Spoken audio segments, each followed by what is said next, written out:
What's up, guys? Welcome to Dive In Garage. Today, I got a 283 small block Chevy to tear down. Let's dive in. All right, so before we get going, wrenching, tearing stuff off of here, let's go over a little bit of the backstory of this. Picked this up from a guy in Pennsylvania, and what we know so far, based on the numbers and the date code back here, that it should be a 1967 283 small block. And if you look, it's sort of a gray tone, so I'm thinking this came out of a truck.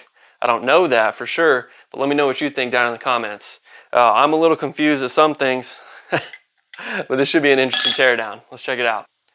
All right, let's take a little bit closer look before we get wrenching on this thing. You can see here is that gray color, and then look at this little harmonic balancer. It's got a fuel pump on it, and I'm not too sure what this deal is for. Maybe we'll find out, maybe one of you know. But it does have a aftermarket Edelbrock intake, and other than that, I don't really see anything too loud screaming at me on the exterior of the block here. And here's the date code I was talking about, and I'm fairly certain that's a 7 right there. Let me know what you think otherwise. And then based on the casting too, it has the motor mount bosses. I'm thinking it's a later 283, and don't worry, we'll take care of that. And that is really about it. Nothing too crazy. But let's check it out. Oh, there's one more weird thing. What is up with that? Why is there a screw at the bottom of the intake? I'll be honest, I don't know, but we're gonna figure it out. All right, just taking another quick look at this thing. You see these chrome valve covers. I have to say, someone was probably having a bad day. I had to slap these guys on there, because you know, chrome will get you home. All right, so the valve cover is gonna be the first thing that comes off. We're just gonna go down from top to bottom and see what kind of condition this thing is in. I was told that it has a flat #1 cam lobe, so that could have been the failure of this engine or why it needed to be taken out and built, but we'll find out. Alrighty, let's see what we got. Okay, it looks like maybe a little bit earlier chrome valve cover, because it has a little bit different style breather in here. Anyway, okay, we got our favorite cork gasket. That's awesome. Going right in the trash. And what do we got? What? So these don't look like the original heads, and I expected that because the original heads did not have hardened exhaust seats, and that's what you need to run unleaded gas. So being this was a 67 engine, I think once they changed that, that would have required at minimum the exhaust seats to get swapped out, which means some machine shop work. So what probably happened is that someone had a set of 997 heads just laying around and slapped them on there and kept on going. So use what you got, right? Let's check out the other side.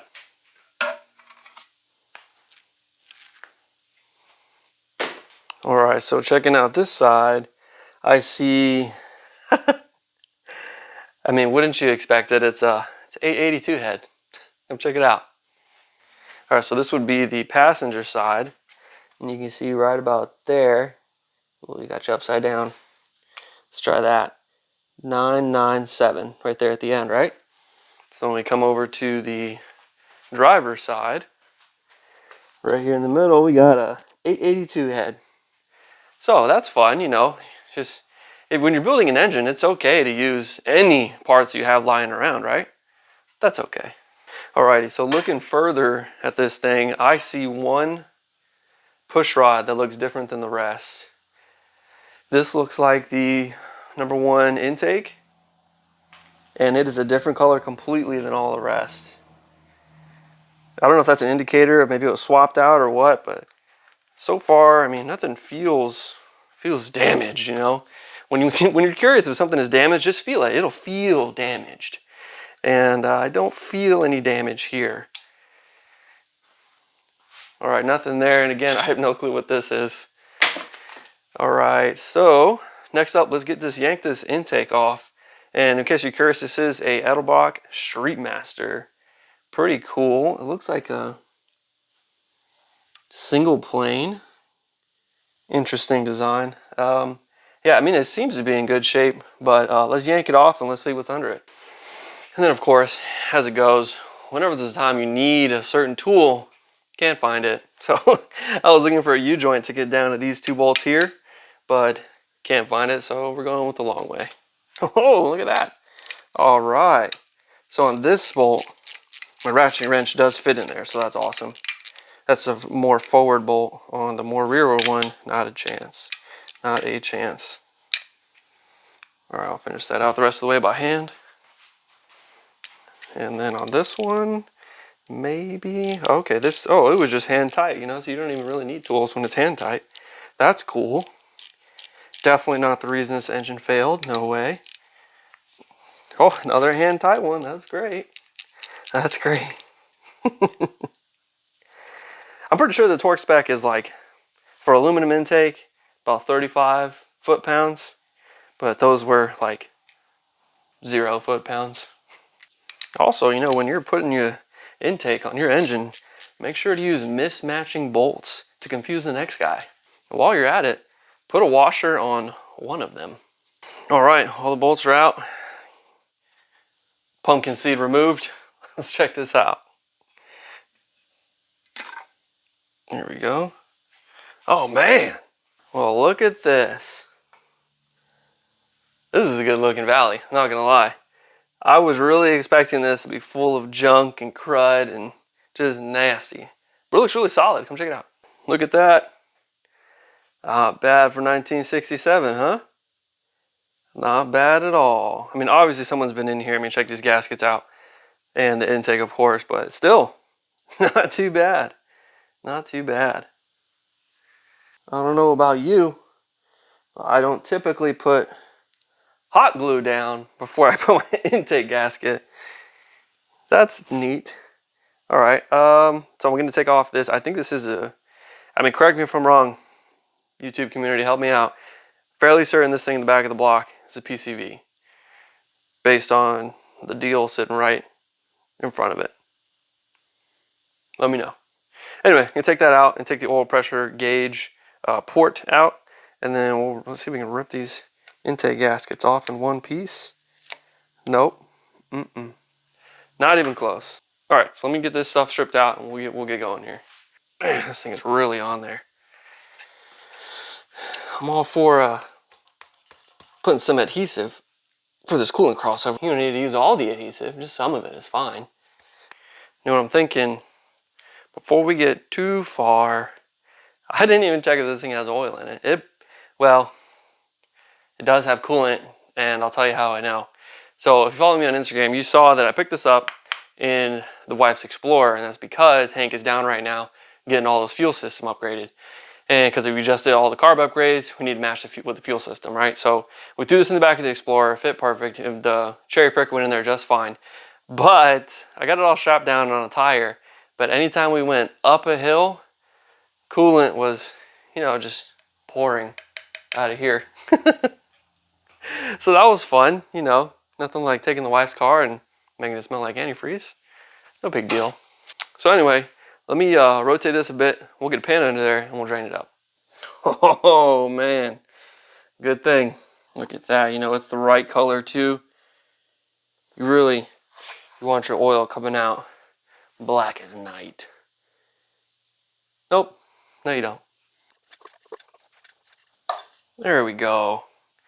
Man, this thing fought me hard. It wanted to stay in there. Cool, well it says on the top, do not reuse, so perfect. All right, next up, now that I got that this sort of well plug out, I'm gonna take this baffle out. Again, for what I'm pretty sure is a PCV system. Feel free to bust on me in the comments, but this is a 1967 engine, so this engine is twice as old as I am.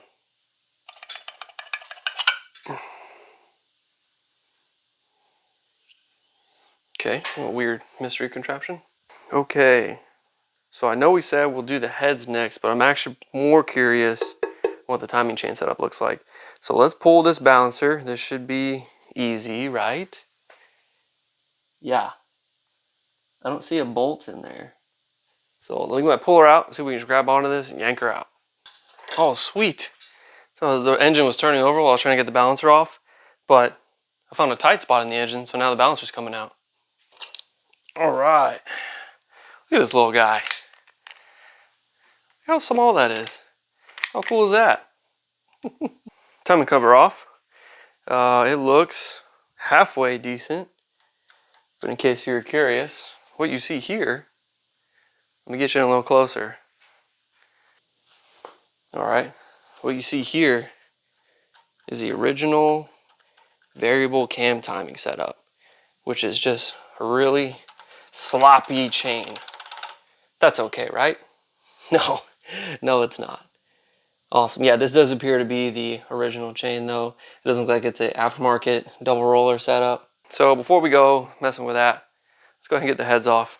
Let's take a look at the cylinders, pistons, heads, whatnot, and then we'll flip this thing over now that all the oil is drained. That's key. In case you didn't know, tech tip: drain the oil before you flip the engine over. Okay. All right, let's check this thing out. Check this out. I was going to put the I was going to put the oil pan plug back in, and look at all this garbage on the magnet here. It's like a paste. Oh yeah, that feels gritty. I love it. Look at that. Awesome. Yes, that's exactly what you want to see. Oh look, I can even see it. It's so shiny. Can you see it? It's like reflective. Awesome. This oil is so thick. It's like goopy. There we go. Now this one right here, and along with a couple other of these, look like they're a little farther down than the rest. So I'm assuming these may have been the bad lobes. This is what, the number 3 exhaust cylinder. So, and on the number 1 intake, you can tell that something's wrong because the lifter, if you can see it down there, it is just about flush with the boss for the lifter there. And on all the other ones that are at bottom dead center, there is just a little lip showing. So either that lifter is just smoked, which is super common, or the actual cam is smoked. We're gonna find out. All right, these all, they appear to be okay. They don't appear to be aftermarket either. And if you're wondering how to test if your push rods are good, find a flat surface like a table or something and just roll it. If you see it doing any sort of this, bad. So sometimes they'll look good, but they'll actually be bad. Yeah, and all the ends here appear to be okay too. Nothing looks damaged or like it was stuck or worn. So these all are okay. Perfect. Let's check the driver's side.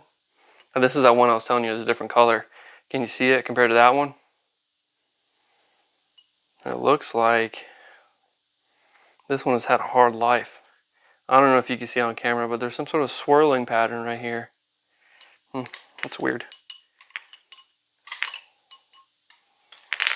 I wonder, let's see if this is the same length. I wonder if they just got a longer push rod to make up for the lifter. I mean, it doesn't appear to be longer based on my super accurate measuring method here.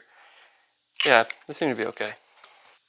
Okay, that wasn't very tight. I was bracing for it to be super tight. That one was decent. I mean, it's only 65 foot-pounds, but still, I was just waiting for it to be really tight. Yeah, these really just don't seem very tight. I don't know. They don't seem like 65 foot-pounds. Wonder if maybe these were the original bolts and they stretched out or what, but they don't quite feel right.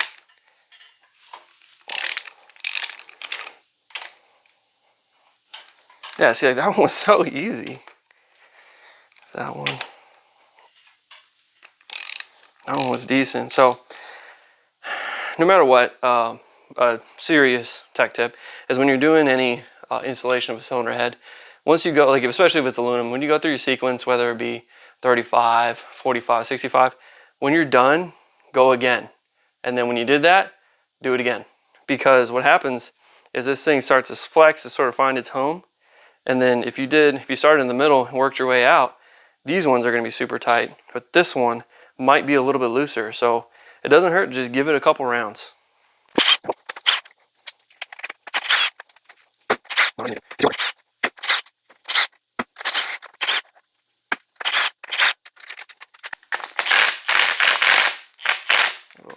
hold on, that one got retight for some reason. Or it's because we skipped it.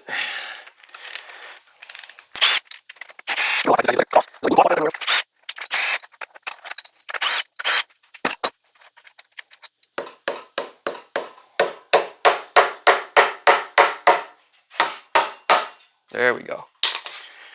Just gotta break the seal. There we go. It looks awful. Not gonna lie. Not looking good. I mean, I don't know what we really expected from 67. This appears to be the original rotating assembly, so oh well, that had its turn. Oh, there it is. Found it. Oh, woo! All right. Let's get you in here. Come check this out. Okay, so this is the passenger side. You know, it just looks, it doesn't feel damaged. Actually, this is just some oil. This feels all right. I don't know. Okay, the head gasket went with the head. I was about to say, I don't know where the head gasket is. Yeah, but it's all right. Okay, there's that. Let's go over to the driver's side. Nice. That's what you want to see right there. That's looking good. Doesn't feel awful. I don't really know the destination or the future of this engine, but let me know what you'd like to see in the comments below. Today, we're just tearing it down. But past that, I don't know. This here is the driver's side head. All in all, doesn't look too bad. This is the color you're looking for good combustion, by the way. Typically referred to as peanut butter. Yep, not bad. Check the other one. Alrighty. Very just burnt up, ashy, and sooty. I don't see any damage over here though, so not bad. Alright, just got the sprocket bolts out here. I'm gonna get this chain off. Okay, got it. Alright, yeah, this does appear to be an original timing set, which is fine. Right? I don't know. Not fine. Oh man, look at this. I was pulling the lifters out. I was gonna do this off camera for a second, but look at that. Can you see? See how it's cupped? That's supposed to be flat. I don't know if you can tell, maybe right there. Yeah, that's supposed to be flat. So, is the cam good? I don't know. It could be good. It could not be good. But this lifter was for sure the problem, without a doubt. Okay, now that we've got all the lifters out, I'm gonna go ahead and pull this cam. If you haven't seen any of my other videos, this is my little trick. Just grab yourself some long bolts and thread them in, and there's your handle. No sense in buying that $20 or $30 handle you'll see on sale for all the parts stores and online and such. No need for that. Just grab yourself some long bolts, bam. And immediately hit resistance. What's up with that?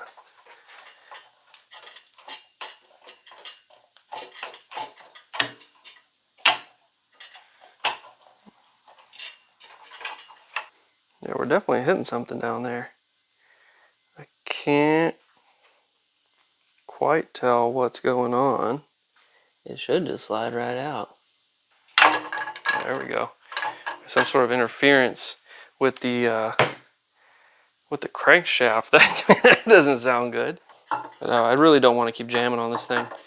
Last thing I want is to get this thing stuck in there forever. So I'm gonna go ahead and spin it over, and then we'll see what in the world is jamming that up.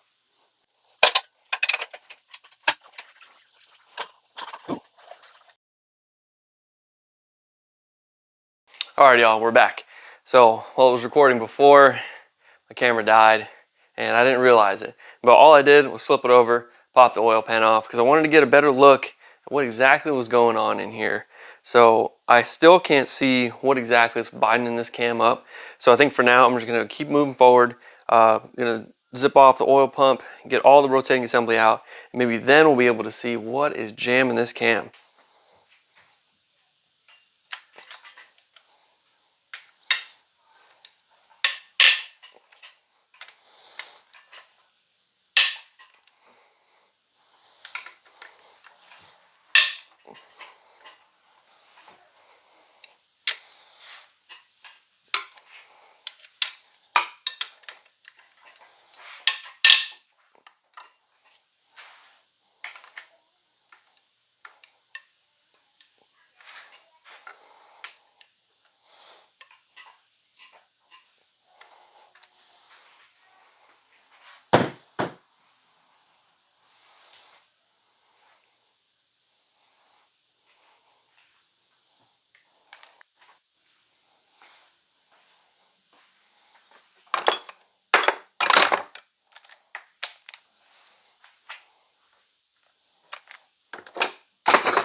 You know, at first glance, this bearing looked decent, but I don't know if this is like some discoloration.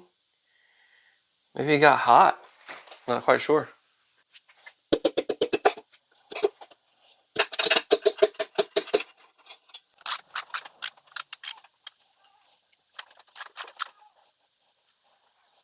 All right, so I'll be honest, I was just gonna time lapse this, but things keep happening. So I'm gonna turn the camera back on and show you live what's happening.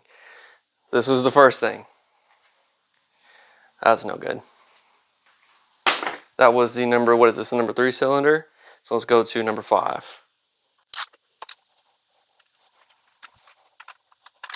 Ooh, this one has a nasty scratch. Oh yeah, tell me you can see that. That's so bad. Man, this engine really wasn't in good shape. I thought it was like a decent runner. No. Look at this. Oh man, this is nuts. There we go, that one was nice and torqued down.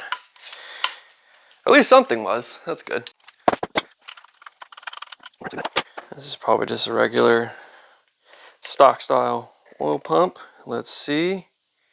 And it's, I can't tell if this is plastic. This feels pretty smooth.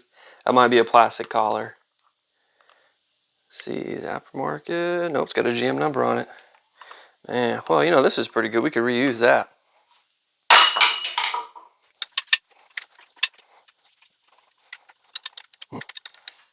Why doesn't my socket want to go on there? Uh-oh. Someone has been here before. That's not good. Oh, man. The deeper I dig into this thing, the more and more problems I find. Oof. All right, hold on. Let me get a wrench out. That's not good. Why is that super tight? None of the other ones were that tight.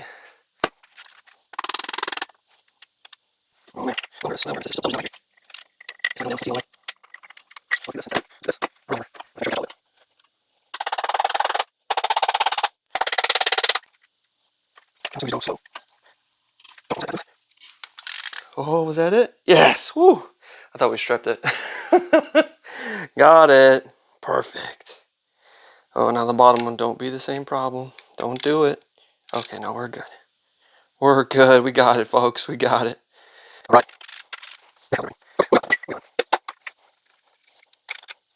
Not too bad. Again, a funky spot right up here. Like maybe it got hot. I'm not too sure yet. All right. We got broken rings on this one.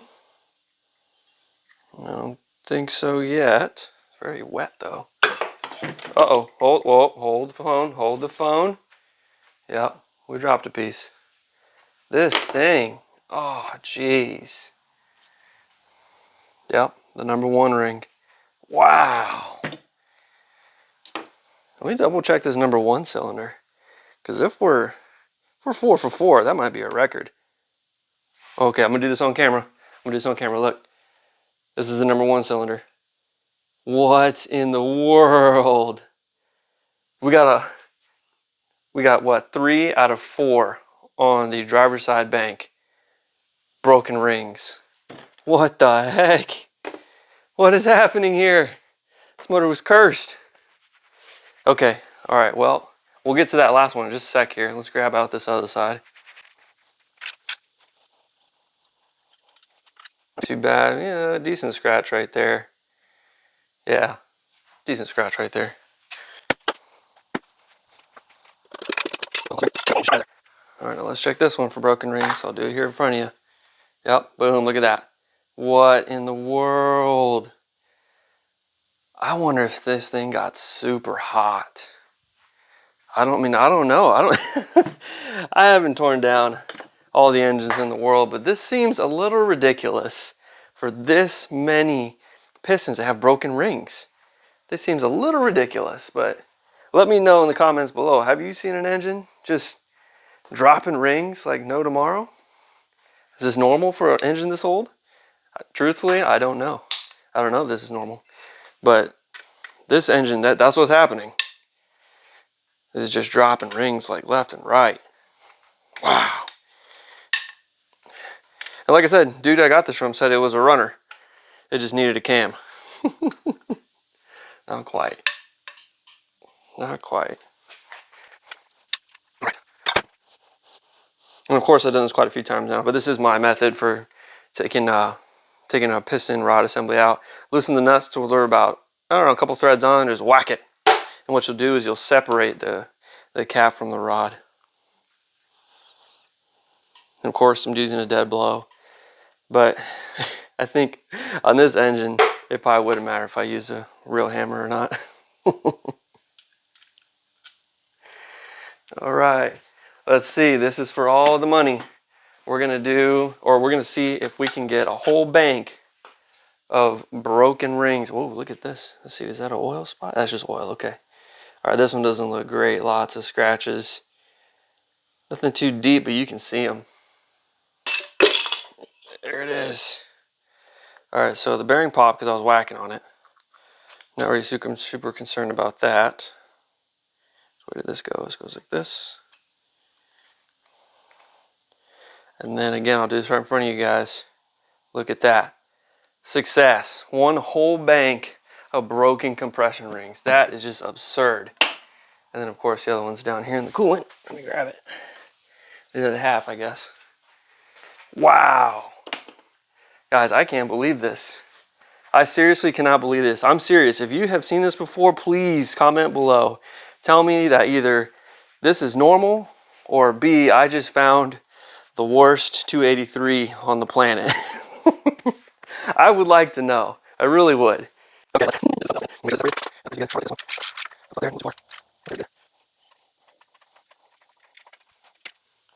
All right, final one, number 8. What do we got?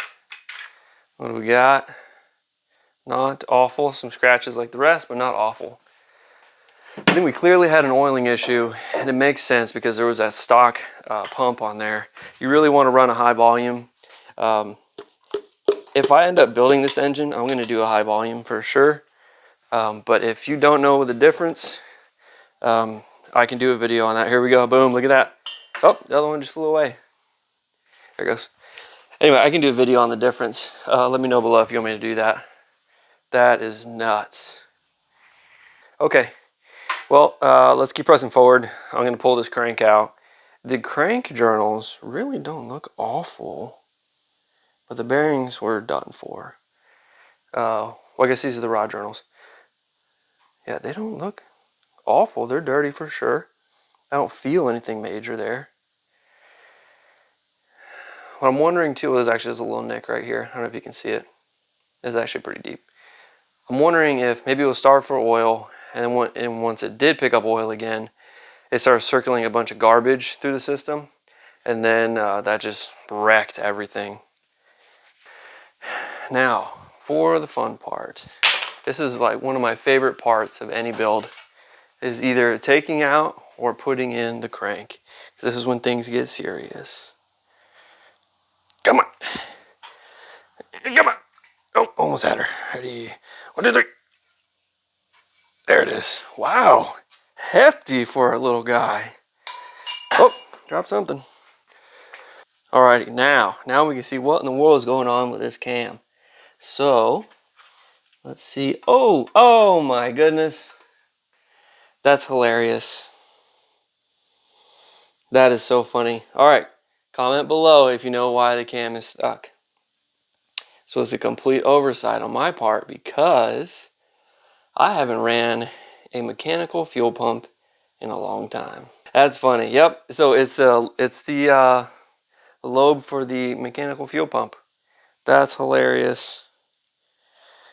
I bet some of you were screaming at me, like, Ben, it's the fuel pump rod. That's so funny. Wow. Okay, let me knock this off real quick. That's hilarious. Okay, cam should pop right out now. There we go. Woohoo! Yes. That's how it's supposed to look. I mean, I think I did some damage to this cam getting it out, but that's okay. We were never going to reuse this, even if we did build this engine. Let's check out all the parts we just took out. It gets intense. Okay, first let's check out the main caps. So, this is the front. Just dropping everything. This is the front here.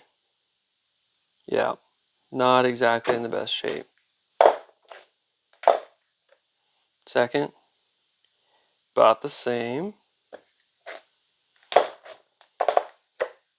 Third, a little wipe. Oh, let me get a rag.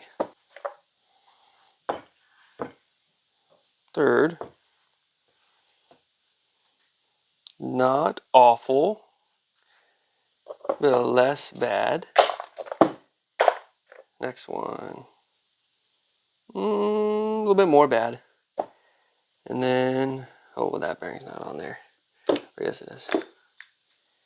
And then the oil pump, the rearmost bearing. Not great.